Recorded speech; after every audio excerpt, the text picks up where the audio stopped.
نعرہ تکبیر، نعرہ تکبیر، نعرہ رسالت، نعرہ رسالت، سلیمان علی حق، نعرہ حیدری، نعرہ حیدری، محمد و آل محمد صلوات۔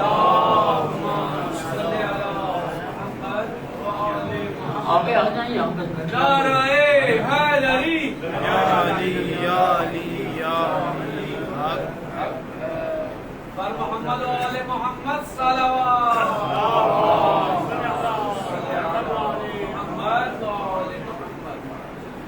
تمام احباب سے تماشا شہداء ملت جعفریہ کی بلند درجات کے لیے صدر اسلام سے آج تک راہ محبت و ولایت میں انجام دینے والوں کے لیے بالخصوص وہ محبان علیہ رسول جو دنیا سے چلے گئے اور بعد میں ان کا کوئی فاتحہ پڑھنے والا نہیں رہا، انہیں یاد کرتے ہوئے اپنے مرحومین کو یاد کرتے ہوئے اور بالاخص جن احباب نے بھی ان 14 روزہ دروس تفسیر سورہ دہر کے حوالے سے ان مجالس کا اہتمام کیا ہے اور اس کے انعقاد میں جس حوالے سے بھی حصہ ملایا ہے، ان سب کے مرحومین کے لیے بھی ایک مرتبہ سورہ فاتحہ اور 3 بار سورہ توحید کی تلاوت فرمائیں۔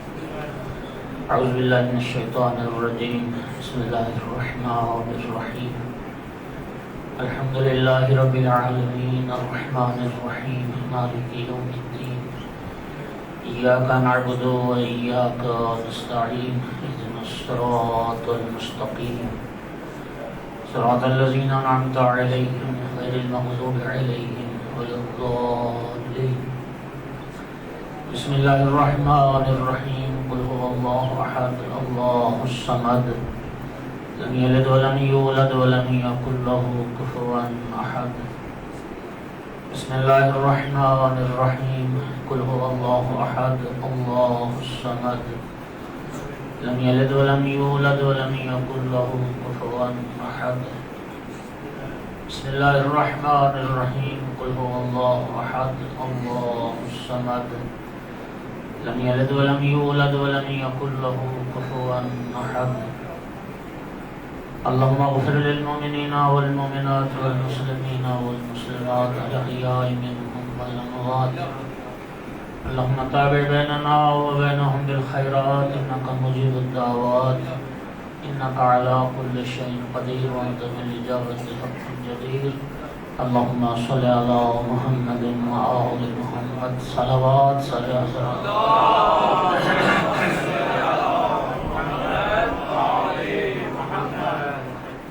وارث زمانہ یوسف زہرا امام صاحب العصر علیہ السلام کے ظہور میں تعجیل کے لیے بھی بلند تر صلوات۔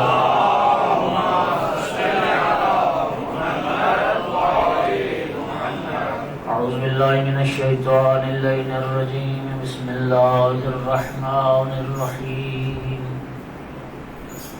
الحمد للہ رب العالمین والعاقبۃ للمتقین، والجنة للمؤمنین والنار للمنافقین، الحمد للہ الذی جعلنا من المتمسکین بولایت علی بن ابی طالب واولادہ المعصومین۔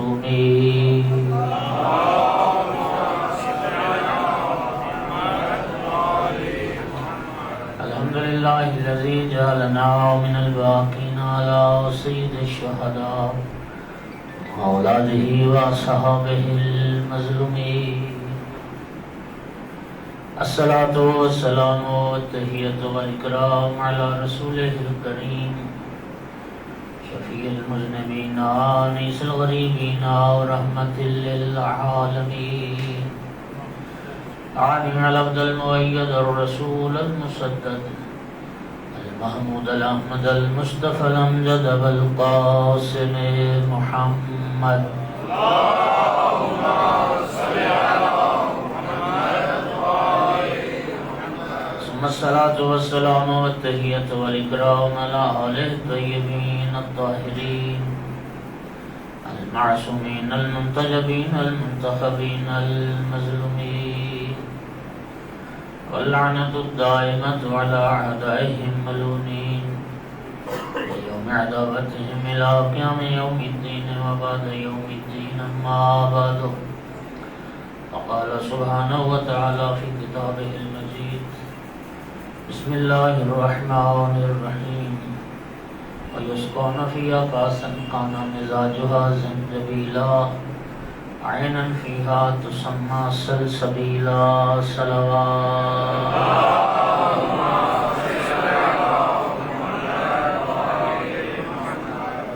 سامعین گرامی، تفسیر سورہ مبارکہ دار کے حوالے سے آج نویں مجلس ہے۔ سلسلہ کلام یہاں تک پہنچا تھا، اللہ تعالیٰ نعمات جنت کا تذکرہ فرما رہا ہے۔ ایک صلوات پڑھنے ہیں سارے۔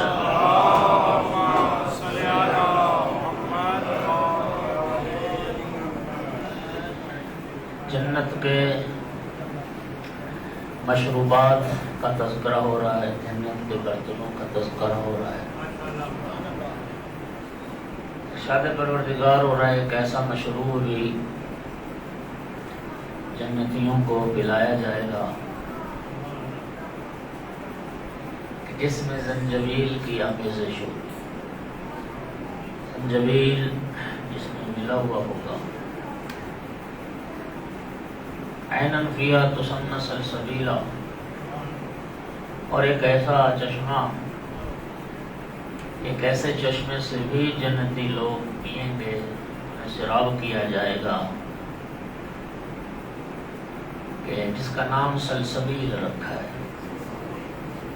قرآن مجید فرقان حمید کے جو معجزات ہیں،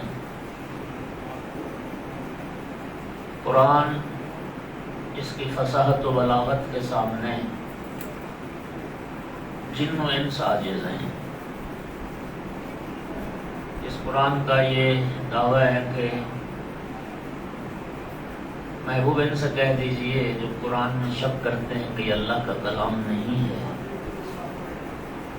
تو آپ ان سے کہہ دیں کہ فاتو بصورت من مثلہ، اس قرآن کی ایک صورت جیسی صورت بنا کے لے آؤ۔ پھر اللہ پاک نے ان کی جو عاجزی ہے اس کو خود ہی بیان کر دیا، لَإِنِ اجْتَمَعَتِ الْإِنسُ وَالْجِنُّ،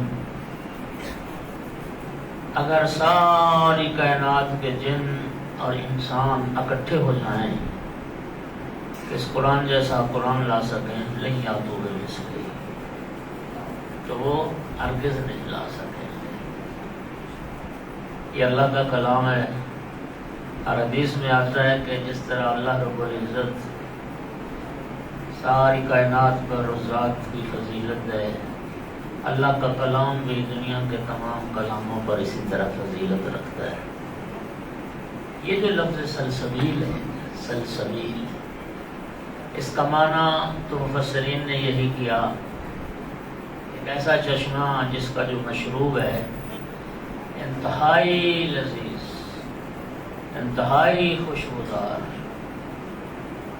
اور ایک ایسا مشروب، بعض چیزیں انسان پیتا ہے تو اتنی روانی سے یا عشق اور شوق سے نہیں پیتا، سلسبیل اس مشروب کو کہتے ہیں، اتنا خوشگوار ہے کہ لوگ، جنتی لوگ ذوق اور شوق سے اور اس کو آرام سے پیتے چلے جائیں گے۔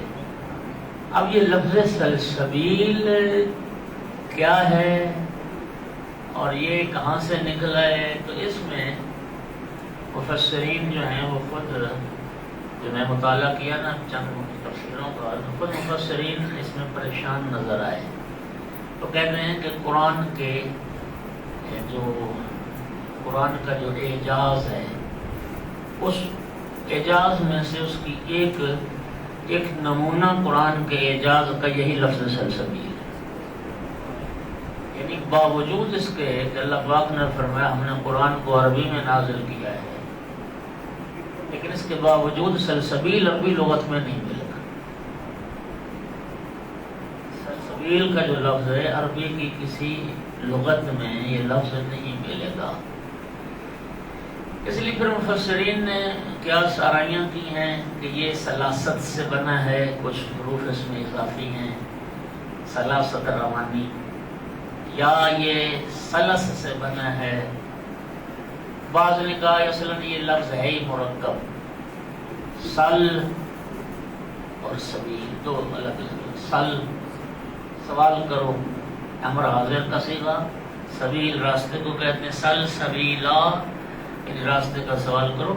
تو اس طرح سے مفسرین کی مختلف اس بارے میں آراء ہیں، اور یہ سبھی نے لکھا ہے کہ کوئی بندہ یقین کے ساتھ اس کے مادے کو لغت میں تلاش نہیں کر پایا ہے، اور صرف قیاس آرائیاں ہیں، اور نتیجہ یہی ہے کہ یہ قرآن کا معجزہ ہے. صلوات پڑھ دیں سارے.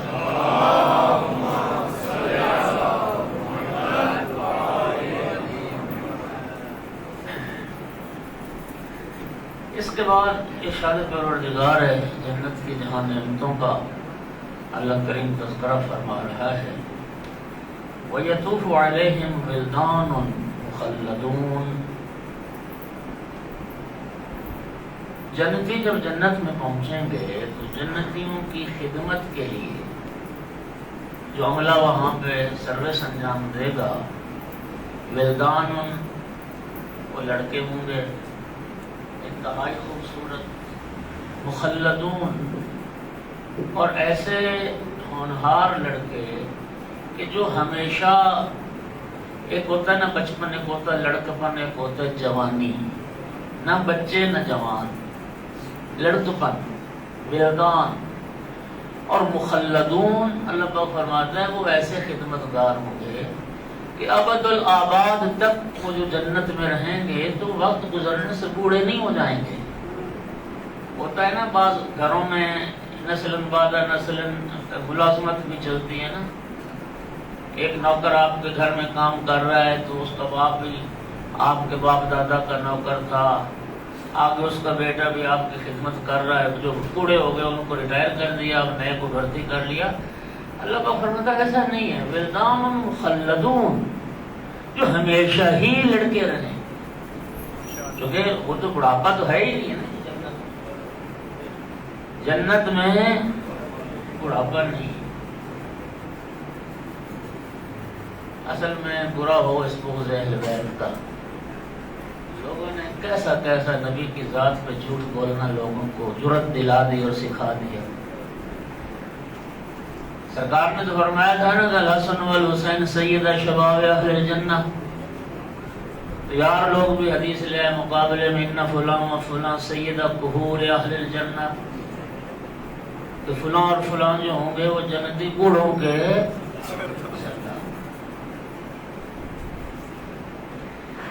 رد سمدین میں جہاں یہ دونوں حدیث لکھی ہیں، میں نے حوالہ دے دیا. یہ برادران کی حدیث کی کتاب ہے، اس میں آپ جا کے پڑھیے گا دونوں حدیثوں. جہاں سرکار نے فرمایا نا کہ الحسن والحسین سیدہ شباب اہل الجنہ من الاولین والآخرین حتی الانبیاء والمرسلین، سرکار کی حدیث یہاں پہ ختم ہوئی. تمام جنتیوں کے سردار ہیں، اولین کے بھی آخرین کے بھی، حتیٰ انبیاء و مرسلین کے بھی. اور جو دوسری حدیث ہے کہ فلاں اور فلاں جنتی بوڑھوں کے سردار ہیں، تو اس کے آگے لکھا الا الانبیاء والمرسلین، انبیاء و مرسلین کے تو وہ سردار نہیں ہیں، باقی بوڑھوں کے سردار ہیں. جبکہ یقین کیجیے سرکار کی حدیث ہے، وہ سرکار دو عالم کی سیرت کا ایک باب مزاح بھی ہے. مزاح المومنین عبادہ، مومن کو اہل مزاح ہونا چاہیے. مومن جو ہے نا وہ عبوس نہیں ہوتا، بگڑا ہوا چہرے والا نہیں ہوتا، اس کا ہنس مکھ کہتے ہیں نا، ہنس مکھ، کھلا کھلا چہرہ، اہل مزاح ہوتا ہے مومن. اور حدیث ہے مزاح المومنین عبادت، مومنین کا مزاح جو ہے وہ بھی عبادت ہوتا ہے، ایک ہوتا ہے مذاق اڑانا، طنز، وہ جائز نہیں ہے، وہ غلط ہے، اس کی مذمت ہے، لیکن مزاح اہل مزاح ہونا چاہیے۔ آپ حیران ہوں گے کہ مولا امیر المومنین علیہ السلام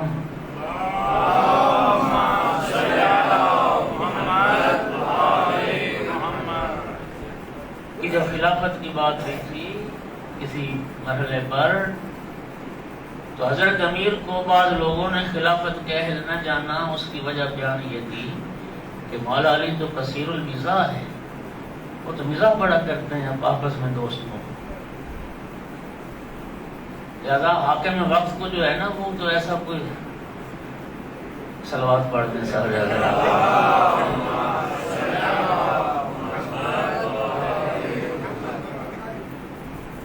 نبی پاک صلوات اللہ علیہ وعلی آلہ وسلم وہ بھی مزاح فرماتے تھے، نبی پاک کی ذات، ان کا سیرت میں مزاح کا ایک پہلو بھی ہے۔ سرکار کے جو مزاح میں روایتیں وہ یہ ہیں کہ نبی کریم نے فرمایا کہ بوڑھے جنت میں نہیں جائیں گے۔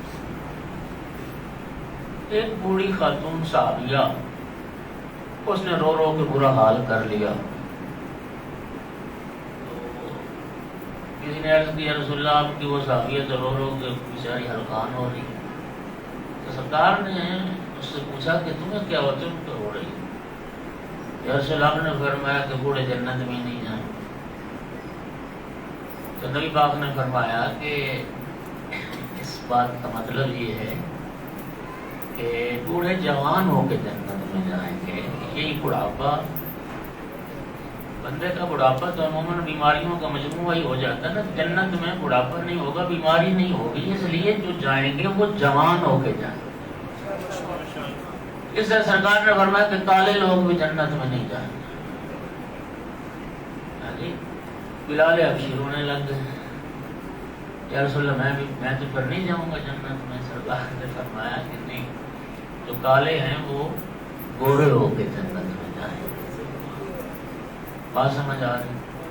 تو سوال یہ کہ جب بوڑھوں نے جنت جانا ہی نہیں تو پھر جنت میں بوڑھوں کے سردار ہونے کا مطلب ہی کیا ہے؟ سوال پڑے محمد والے۔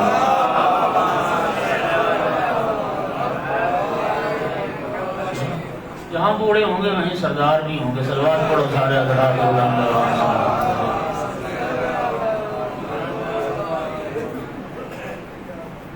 تو وہ اللہ پاک فرما رہا ہے یطوف علیہم ولدان مخلدون، لڑکے ان کی جنتیوں کی خدمت پر معمور ہوں گے، یطوف طواف کر رہے ہوں، چکر لگا رہے ہوں گے، وہ جنتی مشروبات اور جنتی کھانے اور وہ جنتی نعمات وہ ہاتھوں میں اٹھائے ہوئے آپ سے بار بار آ کے پوچھ رہے ہوں گے، جی آج سب کیا چاہیے آپ کو؟ اور وہ ایسے خوبصورت ہوں گے، اذا رأیتہم حسبتہم لؤلؤا منثورا، وہ جو کہہ رہے ہوں گے نا، اللہ پاک فرما رہا ہے، اب خود آپ اندازہ کیجئے کہ ان کو حسن و جمال ہمارے زبان میں طاقت ہے یا ہمارے دماغ میں طاقت ہے کہ ہم اس کو ادراک کر سکیں اور اس کو سمجھ پائیں؟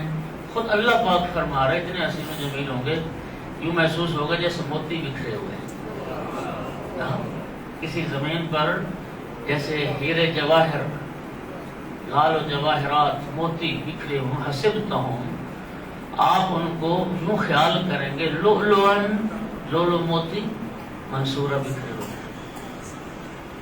وہ اللہ تعالیٰ جنتیوں کی خدمت پر اللہ کریم معمور فرمائے۔ سبحان اللہ، ہائے ہائے ہائے، نہ ان کو تنخواہ دینے کا چکر، ارے نہ ان کے لیے کوئی پریشانی کہ نوکری سے نکال دیے، کیا مقام ہے جنت۔ وہ حدیث میں آتا ہے نا کہ جبرائیل علیہ السلام کو اللہ پاک نے جنت دکھائی، جب جبرائیل نے جنت دیکھی، جنت کی نعمات دیکھی، تو جبرائیل عرض کرتا ہے اللہ پاک اے میرے پروردگار، اتنی عظیم نعمتیں، اتنی عظیم تیری یہ کون ہوگا تیرا بندہ جو جنت نہ آنا چاہے؟ کون ہوگا جو جنت کی خواہش نہ کرے؟ اللہ پاک نے پھر جنت کی طرف جانے والا راستہ دکھایا ابراہیم کو کہ یہ راستہ دیکھو، اور جب رب نے وہ راستہ دکھایا تو وہ راستہ تکلیفوں سے پر تھا، آزمائش، امتحانات، سختیاں۔ جی جب راستہ دیکھا نا، راستے کی اس تکلیف کو کانٹے بچھے ہوئے ہیں، طے کر کے جانا ہے۔ جبرائیل کہتا ہے پروردگار اگر اسی راستے پہ لوگوں نے آنا ہے نا چل کے جنت کی طرف، تو پھر تیرا کوئی بندہ ہی ہوگا جو جنت پہنچے۔ اس راستے کی مشکل کو ہر کوئی طے نہ کر پائے گا، تیرا کوئی بندہ ہوگا۔ جہنم دکھائی گئی، عذاب جہنم سے جب جبرائیل واقف ہوئے، عرض کرتے پروردگار کون آئے گا جہنم؟ کون آئے گا جہنم؟ جہنم میں بھی کوئی جاتا ہے اپنی مرضی سے۔ وہ قوم میں ایک استاد تھے، تو ایک دن وہ دوران درس فرمانے لگے کہ تم میں سے کوئی بھی جہنم نہیں جائے گا۔ طالب علم خوش ہو گئے، بس ایک لمحے کے توقف کے بعد فرمانے لگے جو بھی جائے گا ملائکہ گھسیٹ کے لے جائیں۔ اور ہے بھی ایسا، اپنے پاؤں پہ کون جاتا ہے چل کے جہنم کی طرف؟ کون جاتا ہے جہنم؟ خذوہ فغلوہ ثم الجحیم صلوہ۔ ارشاد پروردگار کا پکڑو ان کو زنجیر پہناؤ، پہلے جکڑ دو زنجیروں میں، ثم الجحیم صلوہ، پھر زبردستی اٹھا کے پھینک دو ان کو جہنم میں۔ جہنم اپنی مرضی سے پہنچ جائے۔ جبرائیل نے عرض کیا میرا اللہ کون آئے گا جہنم؟ پھر اللہ پاک نے جب راستہ دکھایا نا جہنم والا، وہ پر از شہوات، پر از لذات، پر از خواہشات، حیوانی نفسانی لذتیں، خواہشیں، یعنی وہ سب پڑا اس راستے پہ۔ آپ کیا سمجھ رہے ہیں کہ جو کچھ ہو رہا ہے اسلام آباد میں، تم ملت کا درد ان کو ستا رہا ہے؟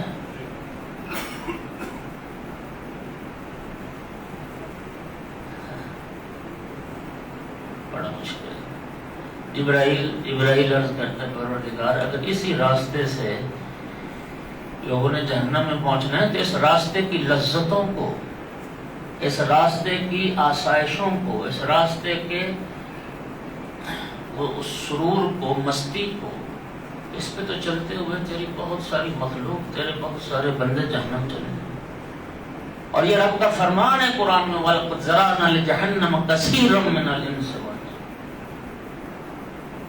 قرآن میں اللہ پاک فرماتا ہے کثرت سے لوگ جنوں میں سے بھی اور انسانوں میں سے بھی وہ جہنم جانے والے۔ جنت جانے والوں کی تعداد تھوڑی ہے اور جہنم جانے والوں کی تعداد بہت زیادہ۔ میں ایک بات البتہ آپ سے ضرور کروں گا، ہوتا تو بڑا مشکل ہے موجودہ صورتحال کے حوالے سے۔ ایک فیصلہ قرآن کا ہمیشہ یاد رکھیے، اس زمانے میں سچ جھوٹ کا تو پتہ چلتا نہیں، اور میڈیا پہ جو حالت ہوئی ہے، اللہ تعالیٰ کا ایک واضح فرمان ہے قرآن پاک میں وَلَا تَرْكَنُوا إِلَى الَّذِينَ ظَلَمُوا فَتَمَسَّكُمُ النَّارُ۔ اللہ پاک فرماتا ہے ظالموں کی طرف میلان پیدا نہ کرنا، ظالموں کی طرف جھکاؤ نہ کرنا، ظالم کے حامی نہ بننا، ظالم کے لیے دل میں نرم گوشہ بھی نہ رکھنا، ورنہ جہنم کی آگ تمہیں بھی اپنی لپیٹ میں لے لے گی۔ جہنم صرف ظالموں کے لیے نہیں ہے، جو ظالم کے طرفدار ہیں، جو ظالم کے حامی ہیں، وہ بھی جہنم میں جائیں گے۔ اور یہ وعدہ ہے پروردگار کا، اللہ مظلوم کا مددگار بنائے، ظالم کا مددگار طرفدار نہ بنائے۔ ایک صلوات پڑھتے ہیں سارے حضرات۔ بلند آواز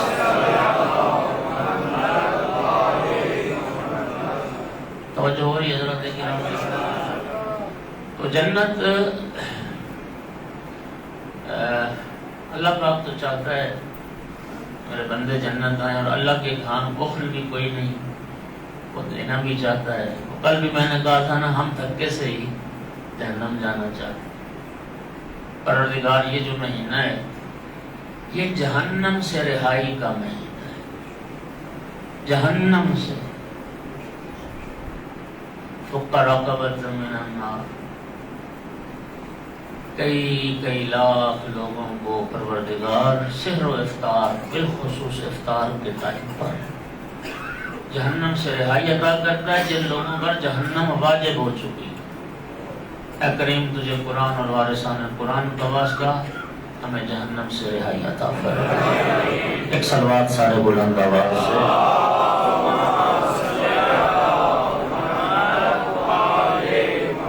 ایک حدیث مولا میر علیہ السلام کی اور سن لو۔ جنت مقام تو اچھا ہے، جنت کی کوشش بھی ہونی چاہیے، لیکن فرمایا کہ تحصل الجنت بالعمل لا بالعمل۔ ایک عمل عین کے ساتھ لکھا جاتا ہے عمل، ایک الف حمزے کے ساتھ ہوتا ہے، الف کے اوپر زبر عمل۔ یہ جو الف ساتھ عمل ہوتا ہے اس کا معنی ہوتا ہے خواہش۔ مولا علی علیہ السلام فرماتے ہیں خواہش کرنے سے جنت نہیں ملے گی، عمل کرنے سے۔ جنت خواہش کرنے سے نہیں ملے گی، عمل کرنے سے۔ تو اب دنیا میں اگر خواہش کرنے سے جنت ملنی ہو تو پھر کوئی ہے بندہ جسے جنت کی خواہش نہ ہو؟ ہر بندے کو خواہش ہے نا۔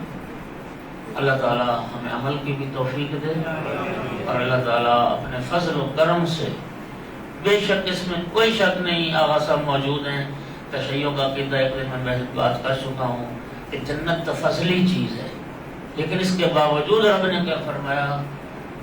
وَجَزَاهُمْ بِمَا صَبَرُوا جَنَّةً وَحَرِيرًا۔ اللہ نے جنت یہ بدلہ ہے ان کے اس صبر کا جو انہوں نے کیا ہے، اس کے بدلے میں اللہ نے جنت عطا کی ہے۔ صلوات پڑھ دیں سارے حضرات۔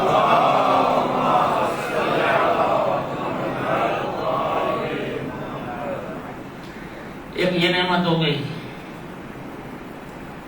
اچھا، یہ جتنی نعمات ہیں، ایک دن پہلے جملہ آیا ہے، کل میں نے حدیث پڑھی امام عسکری علیہ الصلوۃ والسلام سے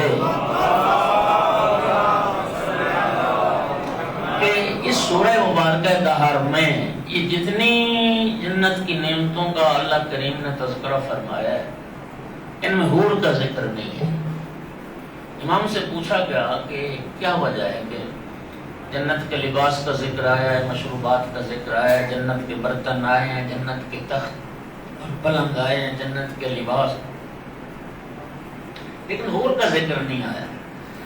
فرمایا یہ قرآن کی فصاحت و بلاغت کے خلاف تھا کہ جو سورت سیدہ طاہرہ صلوات اللہ علیہ کی شان میں نازل ہوئی اس بی بی پاک کی شان میں سورت آ رہی ہو، اور پھر بی بی کے سامنے حور کا تذکرہ کرنا یہ فصاحت و بلاغت کے خلاف۔ اس لیے اللہ پاک نے پھر بی بی پاک کے سامنے حور کا تذکرہ نہیں کیا۔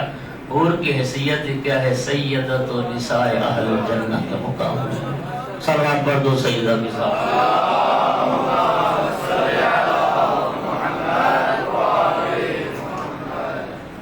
پھر آگے ارشاد ہوا اذا رأیت ثم رأیت نعیما وملکا کبیرا۔ اللہ اکبر۔ اللہ فرماتا ہے اس جنتی لوگ جنت میں جہاں بھی نگاہ کریں گے، جدھر بھی دیکھیں گے، نعیماً، نعمتیں ہی نعمتیں نظر آئیں گی، انعامات ہی انعامات نظر آئیں گے، وَمُلْكًا كَبِيرًا، اور وہ ملک کبیر نظر آئے گا جنتی کو۔ جنتی کو جو مقام اللہ جنت میں عطا کرے گا وہ پر از نعمات، اور وہ ملک کبیر ہوگا۔ یہ 2.5 مرلے کا گھر نہیں، یہ 5 مرلے کی سکیم نہیں، کم از کم جنتی کا جو، چونکہ جنت کے مناظر کی نا درجات ہیں، جنت کے درجات ہیں، سب سے نچلے درجے والا جنتی مومن، پتہ ہے اس کا گھر کتنا وسیع ہوگا؟ یہاں سے کھڑے ہو کے اگر وہ نظر کرے گا، ایک حدیث میں ہے کہ 1000 سال تک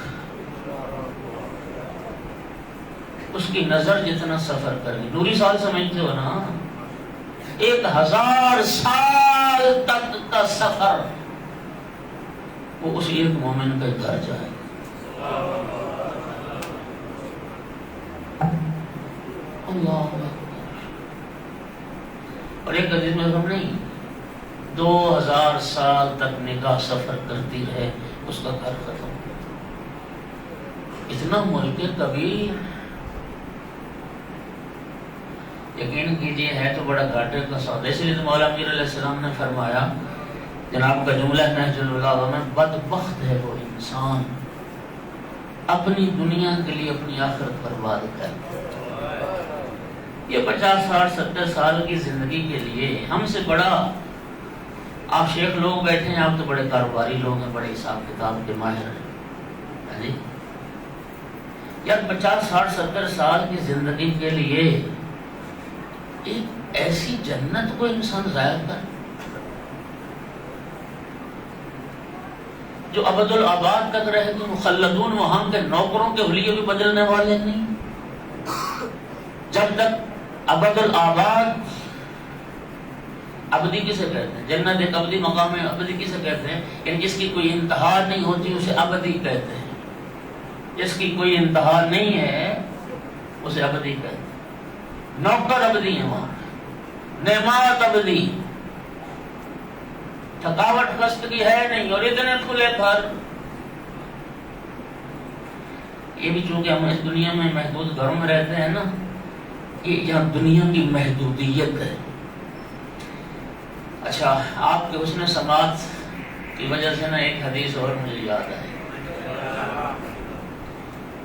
بچہ ماں کے شکم میں ہوتا ہے، یہ چھٹے امام کی حدیث، ماں کے شکم میں، بچہ جب ماں کے شکم میں ہوتا ہے اس وقت ہمارا شعور کام نہیں کر رہا ہوتا، لیکن ہمارا لاشعور جو ہے اسی ماں کے شکم کو کل کائنات سمجھ رہا ہوتا ہے۔ امام علیہ السلام نے فرمایا، اس ماں کے شکم کی جو کائنات ہے اس کے مقابلے میں یہ دنیا کتنی بڑی وسیع دنیا ہے، بولو۔ ایک شکم کے مقابلے میں یہ کائنات کتنی بڑی، مجھے تو وہ سائنسی چونکہ اصطلاحات آتی نہیں ہیں، اور آپ ماشاءاللہ پڑھے لکھے لوگ ہیں، یہ کائنات جسے ہم کائنات کہتے ہیں اس سے بڑا زمین تھوڑی ہے۔ یہ منظومہ شمسی، ایک منظومہ شمسی کا ایک سیارہ ہے نا یہ زمین،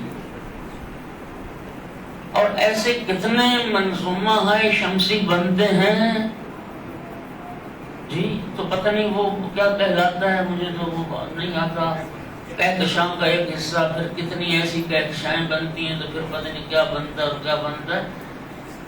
رب کریم کی کائنات اتنی وسیع ہے کہ ایک صحرا آپ تصور کریں، آپ ایران جاتے ہیں زیارات کے لیے تو بلوچستان کے علاقے میں آپ دیکھتے ہیں کہ وہ بے آباد زمینیں پڑی ہیں تحت نگاہ، ایران میں داخل ہو جائیں تو وہ دشت آتے ہیں، ایک ایسا صحرا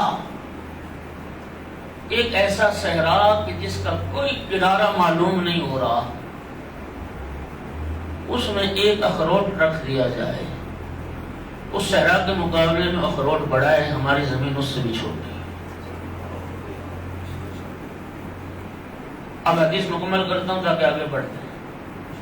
ماں کے شکم کے مقابلے میں انسان کی حیرت گم ہو جاتی جب اس دنیا میں آتا ہے کہ کتنی بڑی وسیع دنیا ہے۔ وہاں فرماتے ہیں بخدا جو آخرت ہے نا، آخرت جنت، وہ اس زمین کے مقابلے میں جنت، اس کائنات کے، اس دنیا کے مقابلے میں جنت، عالم دنیا کے مقابلے میں عالم آخرت، یہ عالم دنیا ایسے ہی ہوگا پھر آخرت کے مقابلے میں جیسے مانگ کا شکم. پتہ نہیں میں بات سمجھا پایا نہیں سمجھا. یعنی عالم آخرت کے مقابلے میں یہ عالم دنیا، یہ کائنات ایسے نظر آئے گی جیسے دنیا کے مقابلے میں ماں کا شکم ہے. اس لیے پروردگار عالم کیا فرما رہا ہے؟ اذا رأیت ثم رأیت نعیما وملکا کبیرا. جہاں دیکھو گے، جس طرف نگاہ کرو گے، نعمتیں ہی نعمتیں نظر آئیں گی اور ملک کبیر نظر آئے گا، جس کا رب ملک کبیر کہہ رہا. جعلی اخبار میں حدیث موجود ہے، ایک صلوات پڑھیں ذرا سا.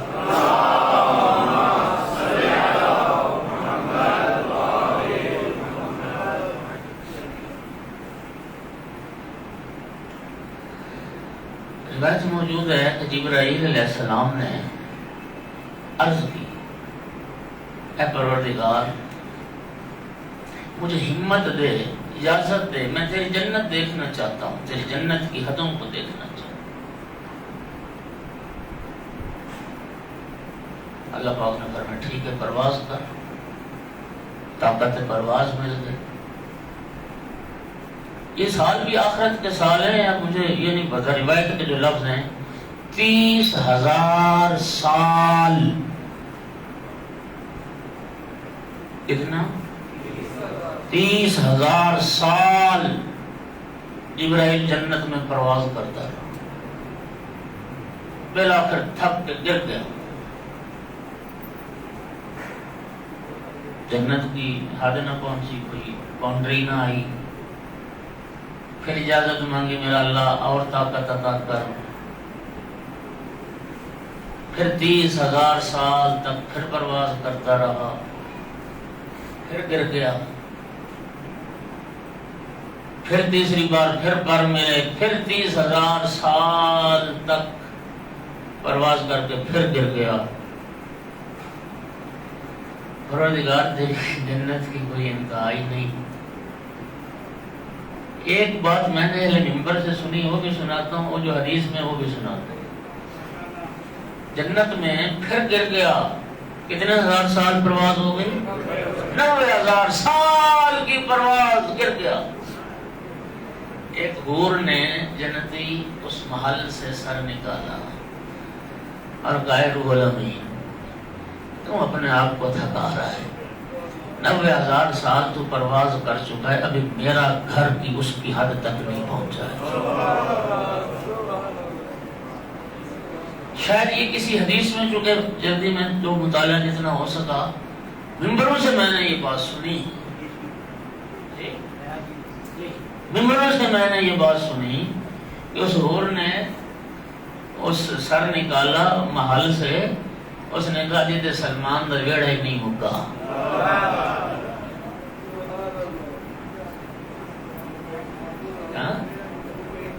مفہوم ہے؟ اللہ اکبر. اذا رأیت ثم رأیت نعیما وملکا کبیرا. رب فرما ادھر دیکھو گے، ادھر تو سرسائیوں پہ لڑائیاں ہو رہی، ہاں جی، ادھر تو فٹ فٹ جگہ پہ بندے قتل ہو رہا ہے یا نہیں دنیا. اور وہاں ادھر کی کوئی خواہش نہیں کرتی. یہاں ہی سارا چونکہ ان لوگوں کو پتا ہے کہ ہے تو ہماری دنیا ہی نہ، لہٰذا دنیا میں تو خود کاروبار کرو نا. صلوات پڑھو ذرا سارے حضرات.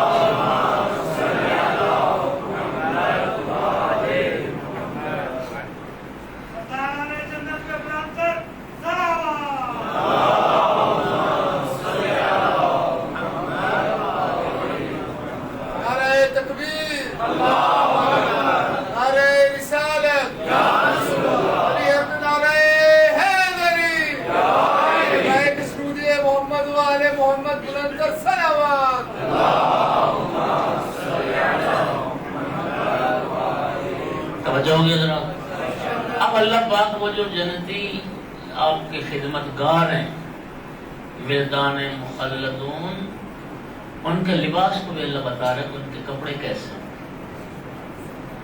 عالیہم ثیاب سندس خضر باریک ریشم کا لباس، اور وہ بھی سبز رنگ کا. یہ ان خدمت گاروں کی یونیفارم ہوگی جنت میں.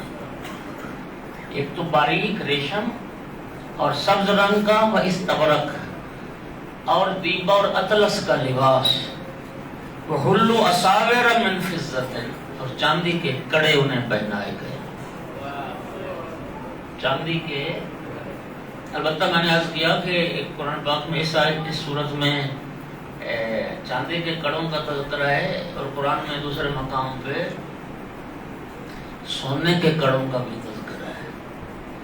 وہ کہتے ہیں نا ہر صاحب عظمت کے اوپر بھی ایک صاحب عظمت ہے. وہ شرابیں ملیں گی جب دنیا والی گندی شرابیں چھوڑو گے تو وہ کڑے بھی پھر اسی صورت میں ملیں گے. صلوات پڑھتے ہیں ذرا سا.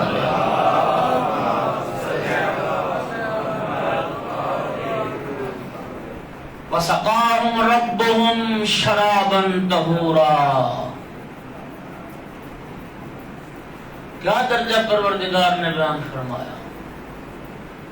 یہ وہ جنتی ہوں گے جنہیں ان کا رب، یہ کتنی لطیف تعبیر ہے، جو ان کا پالنے والا ہے، جو ان کا پروردگار ہے، وہ خود انہیں پلائے گا شراب طہور. دیکھیے جنت درجات میں پہلے جو ذکر ہوا وہ ولدان مخلدون ہوں گے، وہ بھی کچھ جنتیوں کو پلانے والے ہوں گے. اور یہ جو منزل آئی ہے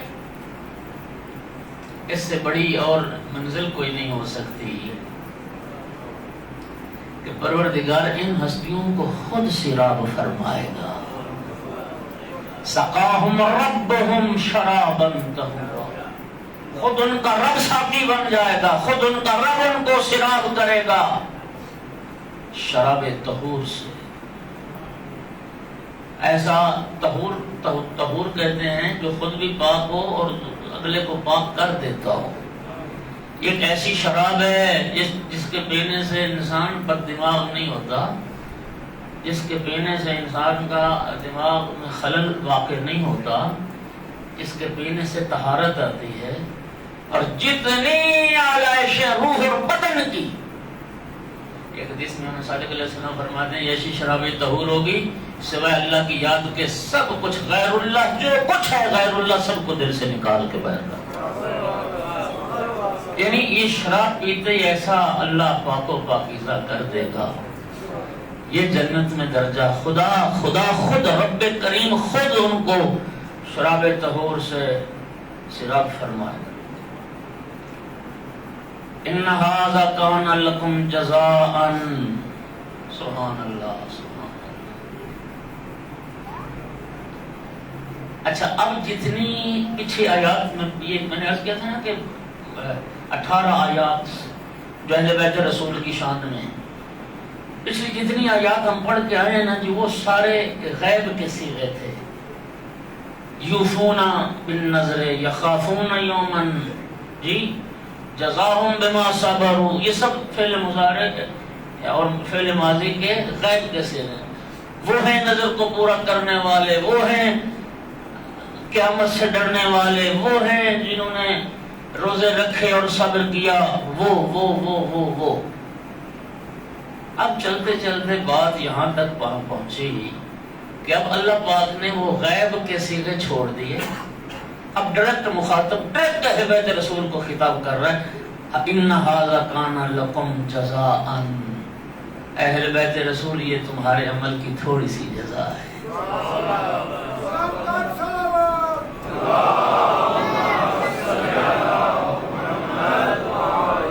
یا میں سمجھا نہیں سکا یا آپ لطف لے نہیں سکے.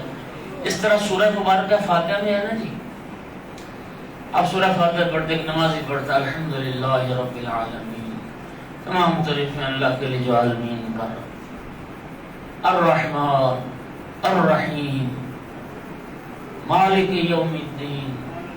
اچھا اب وہ غیب کی بات ہے. اللہ عالمین کا رب ہے، اللہ رحمان ہے، رحیم ہے، وہ مالک یوم الدین ہے. یعنی پہلے اللہ کی تعریف کی، اللہ کی صفات کو یاد کیا بندے نے، پھر تقرب اللہ کی منزل پہ یوں پہنچ گیا کہ گویا آپ ڈائریکٹ رب کو دیکھ رہے ہو، رب سے خطاب کر رہے ایاک نعبد و ایاک نستعین. جی اب اس آیت کو بھی پڑھنے سے پتہ نہیں اور سے تصور ہوتا ہے. صلوات پڑھو ذرا سارے.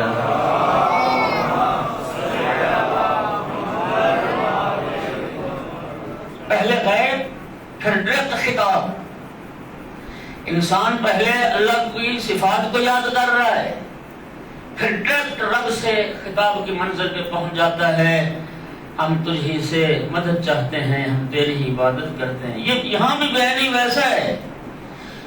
پہلے اللہ پاک اہل بیت رسول علیہ الصلوۃ والسلام کے اس کردار کو وہ غیب کے صیغوں سے بیان کر رہے ہیں. یوفون بالنذر، نذر پوری کرتے ہیں. یطعمون الطعام علی حبہ، وہ مسکین یتیم اسیر کو کھانا کھلاتے ہیں. جزاء بما صبروا، جو انہوں نے صبر کیا روزے رکھے یہ اللہ نے ان کو جزا، ان کی جزا دی ہے. پہلے غیب سے. اب یہ جو منزل آئی یہاں پہ گویا خدا بند عالم نے ڈائریکٹ اہل بیت کو خطاب کیا. ان ھذا کان لکم جزاء، اہل بیت رسول یہ آپ کی جزا ہے. ایک بات کی طرف توجہ کیجیے، میں جو عرض کر رہا ہوں اور اس کو سمجھنے کی کوشش کیجیے. آیت تطہیر میں باقی جو 4 ہستیاں تھیں ان کے ساتھ رسول اللہ بھی شامل تھے. جبرائیل نے زیر کسا داخل ہو کر جب آیت تطہیر پڑھی، انما یرید اللہ لیذھب عنکم الرجس، عنکم، اس قوم میں مخاطب جو ہستیاں ہیں ان میں رسول اللہ بھی شامل ہیں. لیکن یہ جو سورہ العطا کی آیت ہے، ان ھذا کان لکم جزاء، اس میں رسول اللہ شامل نہیں. اہل بیت رسول یہ آپ کی جزا ہے. اہل بیت رسول یہ آپ کی جزا ہے. اس آیت کا خطاب خود اہل بیت رسول ہے. اور اگلی بات ذرا سمجھنے کی کوشش کریں، علمی بات ہے. قبلہ تشریف فرما ہے. اگر ہوتا نا آیت اس طرح ہوتی کہ ان ھذا جزاؤکم، جتنی نعمتیں جنت کی ذکر ہوئی ہیں تو پھر اس کا معنی تھا کہ یہ آپ کے عمل کی پوری پوری جزا ہے. لیکن یہ جو اس طرح ترتیب آئی ہے نا، ہر قرآن معجزہ ہے، قرآن فصاحت و بلاغت کی معراج ہے. ان ھذا کان لکم جزاء، یہ جزاء پہ جو تنوین آئی ہے نا، یہ تنوین ہے تقلیل کی. یہ وہی تنوین ہے جو دوسرے مقام پہ شاید اس دن میں نے آیت کو پڑھا جہاں اللہ پاک فرماتا ہے وَرِضْوَانٌ مِّنَ اللَّهِ أَكْبَرُ. رضوان پر جو تنوین ہے یہ بھی تقلیل کی تنوین. اللہ فرماتا ہے اللہ کی تھوڑی سی رضا سب سے بڑی نعمت ہے. یہاں اللہ فرما رہا ہے ان ھذا کان لکم جزاء، اس کا صحیح ترجمہ یہ بنتا ہے، اللہ فرماتا ہے یہ سب کچھ اور ساری جنت اور نعمات جنت کا تذکرہ کر کے اللہ فرما رہا ہے اہل بیت رسول یہ تمہارے عمل کی تھوڑی سی جزا ہے.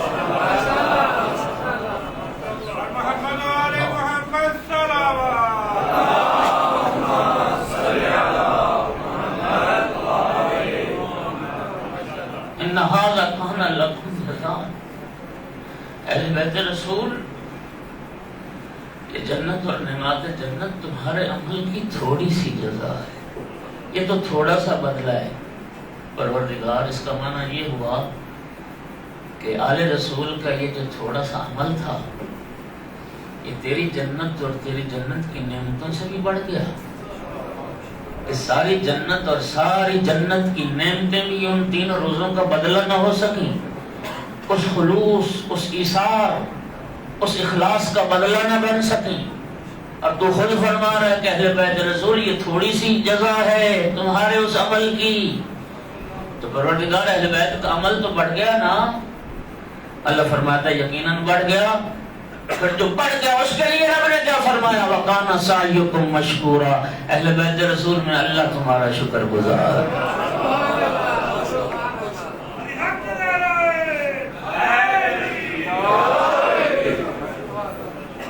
وَقَانَ سَعْيُكُمْ مَشْكُورًا. اے آل رسول تمہاری اس سائی اور تمہاری اس کوشش پر میں اللہ تمہارا شکر گزار. اب سمجھ آئی رب نے یہ کیوں فرمایا؟ چونکہ آل محمد کا ارادہ کیا تھا؟ وَيُطْعِمُونَ الطَّعَامَ عَلَى حُبِّهِ مِسْكِينًا وَيَتِيمًا وَأَسِيرًا لَا نُرِيدُ مِنْكُمْ جَزَاءً وَلَا شُكُورًا. یار محمد کے دل کی تمنا یہ تھی کہ ہم اس مسکین یتیم اسیر سے نہ کسی بدلے کے طلبگار ہیں، نہ ان سے کوئی صلہ چاہتے ہیں، نہ کوئی جزا چاہتے ہیں، اور حتیٰ ہم ان سے شکریہ کا بھی تقاضا نہیں کرتے کہ یہ ہمارا شکریہ ادا کریں. میں عرض کروں گا آل رسول، آپ کو مسکین یتیم اسیر کے شکریہ کی ضرورت ہی کیا ہے جب اللہ رب العزت آپ کا شکر گزار بن جائے. صلوات پڑھ دیں محمد و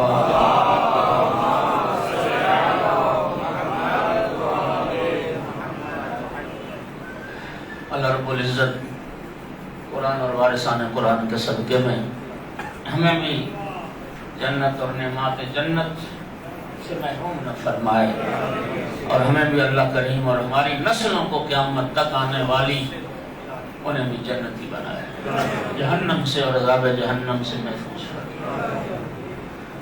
بس میں تبرکاً دو جملے ذکر مصیبت کا عرض کروں گا. عاشور کا جب دن ختم ہوا اور 11 محرم کا جب دن چڑھا، سورج طلوع ہوا 11 محرم کا، چند ظلم بڑے عجیب و غریب ہوئے آل رسول کے ساتھ. رسول زادیوں کو قیدی بنایا گیا، نبی زادیوں کے ہاتھوں میں رسن پہنائے. دوسرا ظلم یہ ہوا کہ شہیدان کربلا کے سر تن سے جدا کیے گئے 11 محرم.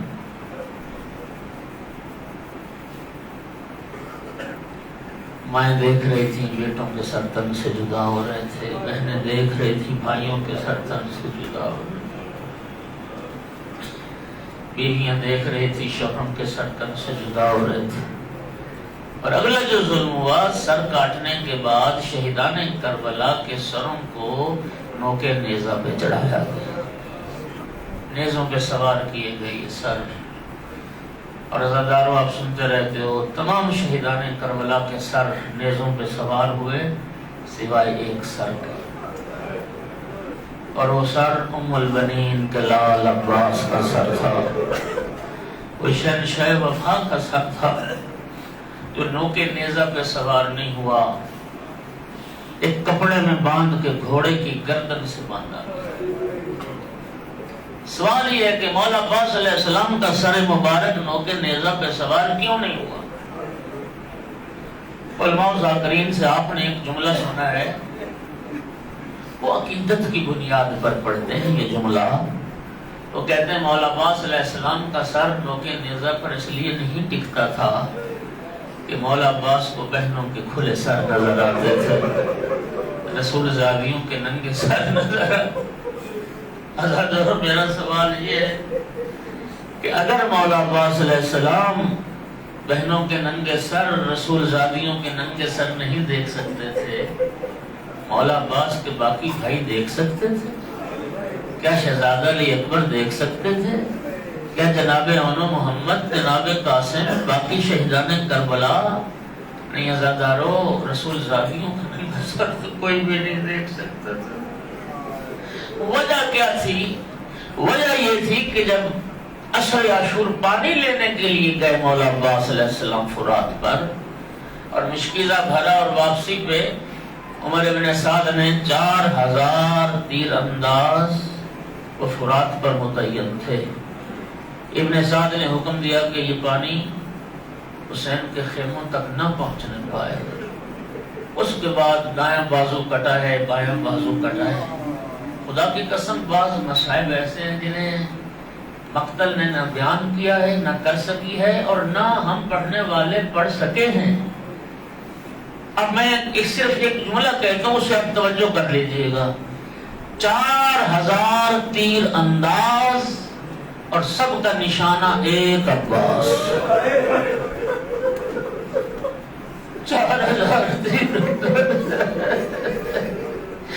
اور ان کا ہدف کیا حالت ہو گئی ہوگی آقا عباس کی. ہم تو صرف 2 تیر پڑھتے ہیں نا کہ ایک تیر آنکھ میں پیوست ہو گیا، ایک تیر مشکیزے میں پیوست ہو گیا. نہیں عزادارو، 4000 تیر اندازوں کا ہدف اکیلا عباس تھا.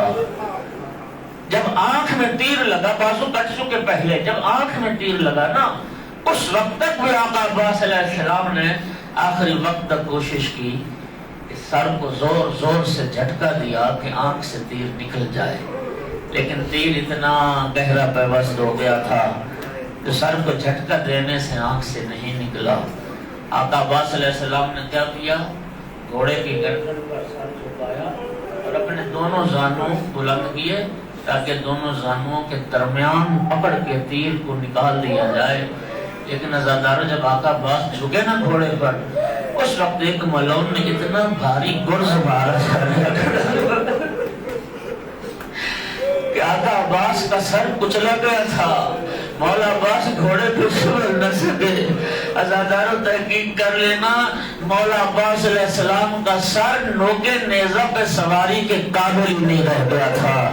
نوکے نیزہ پر سواری کے قابل ہی نہیں تھا، اتنا کچلا گیا تھا کہ کپڑے میں باندھ کے گھوڑے کی گردن کے ساتھ کربلا سے کوفہ اور کوفہ شام تک پھرایا گیا.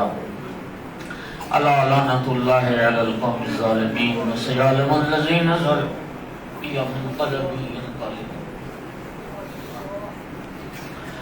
کریم اللہ بعظمت قرآن وارثان قرآن ذکر کو قبول فرما.